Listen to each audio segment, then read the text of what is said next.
वेतन में बढ़ोतरी की मांग को लेकर नोएडा में फैक्ट्रियों में काम करने वाले मजदूरों का प्रदर्शन पिछले एक हफ्ते से चला रहा था, लेकिन सोमवार 13 अप्रैल को इस प्रदर्शन ने हिंसक रूप ले लिया। नोएडा के सेक्टर 2 के होजरी कॉम्प्लेक्स इलाके में प्रदर्शन के दौरान प्रदर्शनकारियों ने कई वाहनों में तोड़फोड़ की, पत्थरबाजी की और एक कार को आग के हवाले भी कर दिया। यहाँ पर बड़ी संख्या में मजदूर अपनी मांगों को लेकर प्रदर्शन करने के लिए एक जगह इकट्ठा हुए थे, लेकिन आपसी झड़प के दौरान हालात बिगड़ गए और प्रदर्शनकारियों ने सार्वजनिक और निजी संपत्ति में तोड़फोड़ शुरू कर दी। स्थिति को काबू में करने के लिए भारी संख्या में पुलिस बल की तैनाती करनी पड़ी है। हमारे कम दे रहे हैं बहुत ज्यादा बिल्कुल है, ठीक है, हमें गरीबी सारे होनी चाहिए और हमने आकर धरना कर भी रहे हैं तो ये उल्टा पिछले हमें मार रहे हैं, कोई गलती भी नहीं थी। उसके बाद में 10,000 में गुजारा क्या होगा, सारे सिलेंडर आ रहा है, सब्जी भी हो गई और क्या कह रहा है, रोटी मिल रही है हमारी। आप लोग प्रोटेस्ट काफी दिन से धरना दे रहे थे ना, आपको सोमवार से दिया है हमने, ये कल तो थे नहीं, हम तो आज करा तो पिछले उल्टा हमें मारा। हमारे 20,000 रूपए सैलरी होनी चाहिए, ओवर टाइम डबल होना चाहिए, सिलाई के कार्य संडे के छुट्टी होनी चाहिए। पुलिस जो है खड़ी है और पब्लिक को धमका रही है। और मेरे सामने अभी 15 मिनट पहले एक ठीक लड़के को घसीटते हुए मदरसे के अंदर कर दिया, उसको मारते हुए बुरी तरह से मारा और अंदर ले गया। अब उसका क्या होगा मेरी समझ में नहीं आ रहा है कि पुलिस प्रशासन क्या कर रही है। प्रशासन की तरफ से कोई हमारा सेटिस्फेक्शन नहीं है। नोएडा में फैक्ट्रियों में काम करने वाले मजदूरों के प्रदर्शन की बड़ी वजह पड़ोसी राज्य हरियाणा सरकार का फैसला है। हरियाणा में न्यूनतम वेतन को लगभग 35% बढ़ाकर 19,000 रूपए कर दिया गया है, जबकि उत्तर प्रदेश में यह अभी भी 13,000 रूपए के करीब है। इस अंतर ने नोएडा के मजदूरों में नाराजगी बढ़ा दी है। होजरी कॉम्प्लेक्स से करीब एक हफ्ते पहले शुरू हुआ मजदूरों का आंदोलन अब नोएडा के कई औद्योगिक इलाकों, खासतौर पर इकोटेक क्षेत्रों तक फैल गया है। गारमेंट एक्सपोर्ट यूनिट्स के कर्मचारी लगातार वेतन बढ़ाने और बेहतर कामकाजी परिस्थितियों की मांग को लेकर प्रदर्शन कर रहे थे। मजदूरों की मांग है कि उनका वेतन हरियाणा के मॉडल के मुताबिक तय किया जाए। मजदूरों के मुद्दे को गंभीरता से लेते हुए मुख्यमंत्री योगी आदित्यनाथ ने अधिकारियों को स्थिति नियंत्रित करने के निर्देश दिए हैं। मुख्यमंत्री आदित्यनाथ ने कहा कि मजदूरों को उनका हक मिलना चाहिए और उद्योगों को श्रम कानूनों का पालन करना चाहिए। हालांकि उन्होंने यह भी निर्देश दिया कि हिंसा भड़काने वाले असामाजिक तत्वों के खिलाफ सख्त कार्रवाई की जाए।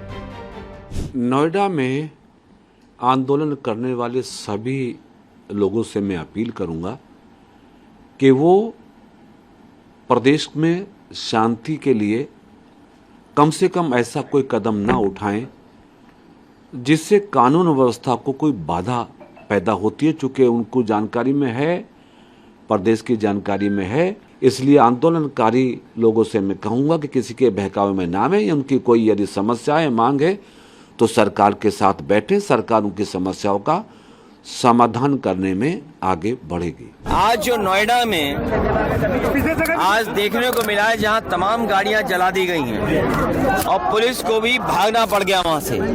सुनने में आ रहा है कि पुलिस की गाड़ी भी पलटा दी गई है। बड़े पैमाने पे मजदूर अपनी मांग पहले से करते रहे हैं। पूरी जिम्मेदारी प्रशासन की है, सरकार की है, और सरकार की इसमें कमी ये है कि जब मजदूर अपनी मांग को लेकर के आए तो सरकार ने सुनवाई क्यों नहीं की। इससे पहले 12 अप्रैल रविवार को गौतम बुद्ध नगर की डीएम मेधा रूपम ने श्रम विभाग के वरिष्ठ अधिकारियों के साथ बैठक कर इन मुद्दों पर विचार विमर्श किया।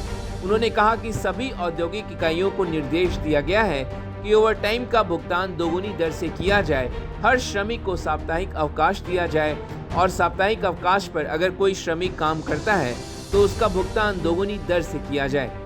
उन्होंने सभी श्रमिक को 30 नवंबर से पहले बोनस का भुगतान भी जारी करने के आदेश दिए हैं। साथ ही हर महीने की 10 तारीख से पहले एक साथ श्रमिकों का वेतन जारी करने को कहा है।